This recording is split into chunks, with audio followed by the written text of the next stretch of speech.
डर की असली जड़ है।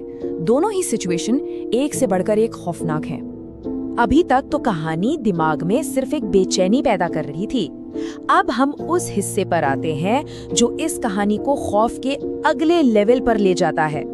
हमारे दिमाग में जो पहला सवाल गूंजता है वो यही है कि अगर माँ ऊपर है तो फिर फोन पर आखिर था कौन?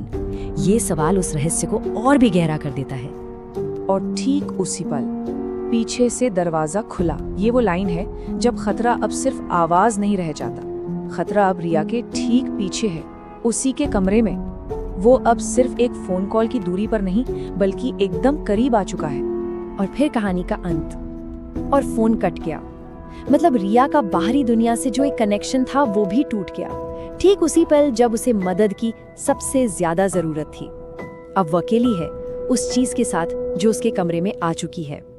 अब आते हैं सबसे जरूरी बात पर। आखिर क्यों एक अधूरी कहानी कभी-कभी पूरी कहानी से ज्यादा डरावनी होती है? इस कहानी का असली डर उन सवालों में है जिनके जवाब हमें कभी नहीं मिलते। फोन पर कौन था? ऊपर सोने वाली चीज क्या थी? दरवाजा किसने खोला? और सबसे बड़ा सवाल, रिया का क्या हुआ? कहानी हमें कुछ नहीं बताती और हमारा दिमाग इन खाली जगहों को अपनी सबसे खौफनाक कल्पनाओं से भर देता है। तो अगर हम इस कहानी का ढांचा देखें तो एक सिंपल सा फॉर्मूला नजर आता है। पहला, एक नॉर्मल और सुरक्षित माहौल बनाओ। दूसरा, उसमें एक ऐसी बात डालो जो नामुमकिन लगे। तीसरा, खतरे को अचानक से कई गुना बढ़ा दो। और चौथा, बिना कोई जवाब दिए कहानी को बीच में ही खत्म कर दो।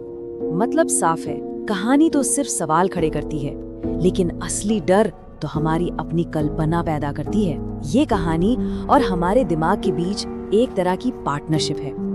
और ये हमें एक आखिरी सवाल पे लाकर छोड़ देती है। क्या सबसे डरावनी कहानियां असल में वही होती हैं जिनका अंत हम खुद अपने दिमाग में लिखते हैं? इस पर सोचिएगा जरूर।